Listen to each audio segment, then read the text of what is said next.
All attendees are in listen-only mode. Hi everyone, and thank you for joining our December Virginia Broker Roundtable with Tracy Brown. Before we begin, I want to say how happy we are to now offer a ton of great free marketing tools to all of our agents. These are now available in the AJI University. Our goal is always to give back to our agents by offering the newest tools and technology to you. None of this would be possible without you and your amazing amount of agent referrals to AJI. As Allison James continues to grow with agents referring other agents to our brokerage, we will be able to provide more of these tools to you. Now remember, you can earn a monthly or yearly residual payment simply by having an agent join us. All you need to do is contact Jeff Jabora or Alicia Aratari in our National Growth and Development Department and provide them with the contact information of the agent who you would like to refer over. I would now like to introduce Tracy Brown. Good morning, Tracy. Good morning. How's everyone today? Great, great. I heard that. If I didn't hear you, I know you're fine today. It's a great day and going into the holiday season. It's always exciting to do that. Today's message will be brief and to the point. I want to talk about a winning productivity plan for realtors in 2017. With my over 27 years of experience in the industry, I've seen the many changes in the industry. Now we're in the digital age. The digital age brings about somewhat more challenges, and the challenges of learning how to prospect in the year 2017 to come. How was your 2016 year? Well, I don't know how it was, but this information I share with you today can apply to any year, any time, any sales force. But today we're focusing on my passion, and that is working with understanding sales for real estate agents. First of all, I want to give you the 4 psychological sales levels that we all go through in business and sales or on a new job or with a new relationship or whatever it may be. You go through what I call the 4 psychological sales levels. And that first level, let's take yourself as an agent when you first came into the business. When you first came into the real estate business or just getting started with a new company or whatever it may be, you at the level what we call unconscious incompetent. You understand that? That's the part where you don't even know what you're doing. You don't know what you're doing, and you make a sale on sheer energy and excitement about being with a new firm or a new relationship or whatever it may be. Then as you continue in sales, maybe going into about the second month, you come to the level conscious incompetent. And conscious incompetent in sales or whatever that relationship may be is that level now you know you don't know what you're doing. And you need to get some training. You need to find out exactly what you need to do to succeed. Now, the successful real estate agents, what they do is they come to the level of conscious competent. Conscious competent is a level in sales where, or relationships or whatever it may be is, where you know what you need to do every day to be successful. You know in real estate what you need to do. First of all, you need to have a plan to get out of the bed, and you need to work your plan, take action every day, and be persistent. Well, that should be all to it, right? Well, there are some things in between there that you can do. So that level of conscious competent, that's when you know what you need to do every day to be successful in the real estate industry. And then if you continue to work hard, you go to the next final level, and that's unconscious competent. That's when you practice, drill, rehearse your scripts, you know what to do every day, and you just do it. You don't even know how it happens. It's like second nature, and all of you are trying to get to the level of unconscious competent. Where are you now in the industry? Think about where you are. So often people get stuck in that third state of conscious competent. They're in a conscious competent state. They know what they need to do every day, but they fail to do what they need to do to be successful. And then we begin to make excuses, woulda, shoulda, coulda. Then we hang up our license. We go put our license inactive, and we get out of the business. Does that have to happen? No.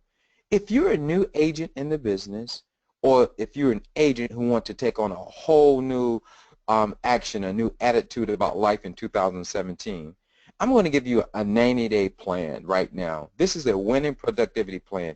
Now, this plan I'm giving you today would not be the nitty-gritty details of what you need to do, but these are the 90-day items you need to put into your repertoire to be successful in real estate. Now, I'm not telling you have to follow exactly how I said week by week, but all these items need to be in your plan. But in case you don't have a plan and you need to know where to start, and you're a brand new agent just getting in the business, and you're unconscious and competent, you have all this energy and passion, what should you do week one? Week one, that you're in business, you have to develop a business plan. And you also need to figure out some productivity goals. I have some tools under what I have, a system called the Fresh Start System. If you go to freshstartsystem.net, that's freshstartsystem.net, you can get a lot of these tools I'm sharing with you today in detail to help you grow in the industry. So week one, you have to develop a business plan, and you have to set a productivity goal. That's all you need to focus on in week one. And in that productivity plan, these are some items that need to be in that plan. You have to have a time every day to prospect, a time for price reduction because listings are key, time to do listing presentations, negotiate the contracts, time to get administration work done, time to preview properties, time to promote yourself, personal promotion, and a time to play. That's what your business plan should have, your daily plan should consist of every day to have a winning year in 2017. So week one, you want to develop a plan and set productivity goals. Week two, I want you to develop and start your prospecting plan in detail. Now week two, you want to have that prospecting plan developed and completed.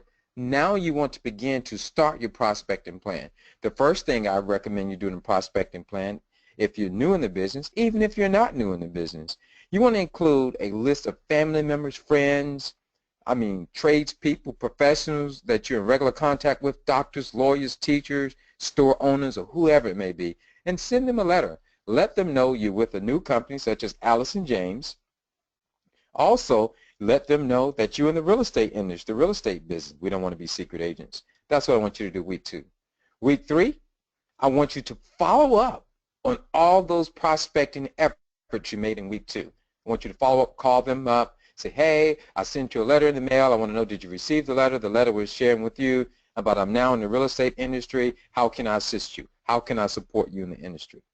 All right, you got that? Follow up week three. Now let's go to week four. What do you think we want to do week four? Week four, you want to learn and study a basic prospecting script. After week three, you pretty much know how to reach the people, contact the people. Now we need a presentation so we can be more precise. You want to learn and study a basic prospecting script to call expireds and for sale by owners in your area. That's what you want to do. Why do you want to do that? Because we know listings are the king, so you make more money in less time and cover more territory.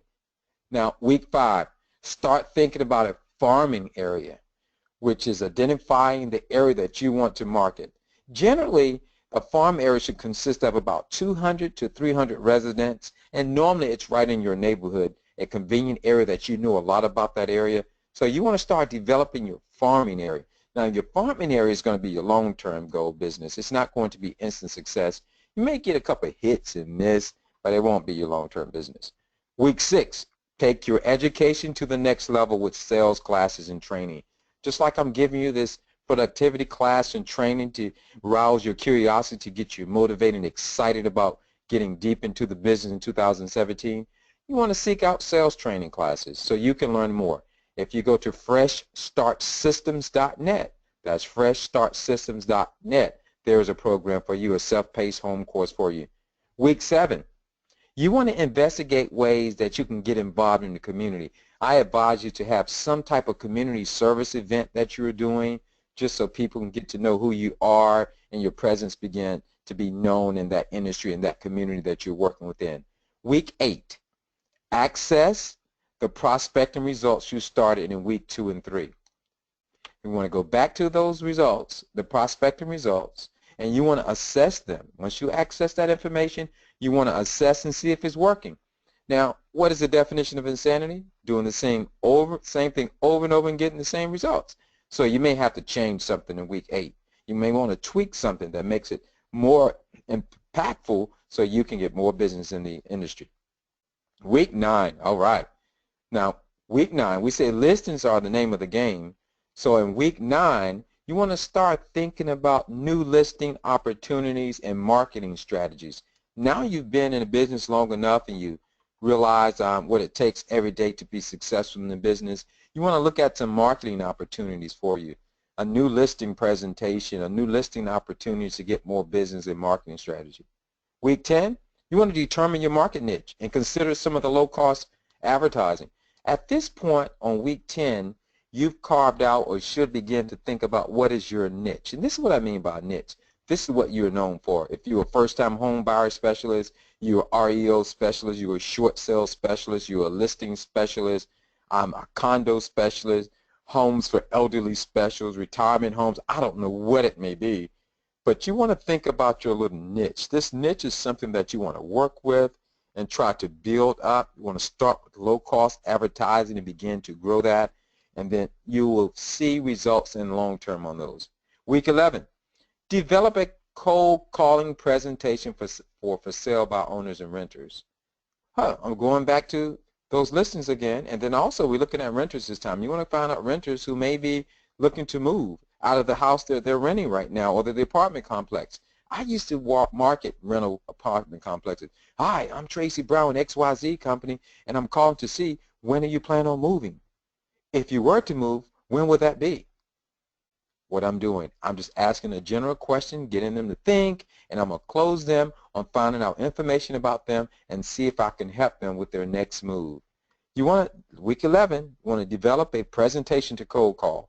People don't like to cold call, they want to buy leads, but it really boils down to you must at some point cold call to qualify the lead, or warm call. That's meaning you have a lead, but you have to call and pre-qualify the lead to make sure it is a bona fide lead. Do you understand? Great. Now week 12. Week 12 is basic. We're at the end of the roll of 90 days. At this point, you have to be persistent, monitor what's working and what's not working, and focus on increasing the results on what's working. And stay down that lane, be persistent, and the sky's the limit. Thank you for tuning in to this information about having a productive year in 2017. I hope the information I shared today could help you have a winning year in 2017. I look forward to meeting you one day, and I look forward to seeing you at the top. Have a winning and productive year in 2017. Thanks again. Have a great day. And thank you everyone so much for joining us. We would like to give a huge thank you to Tracy Brown for another great presentation today, and to everyone who joined us as well. And we hope to see you all next month. Bye everyone.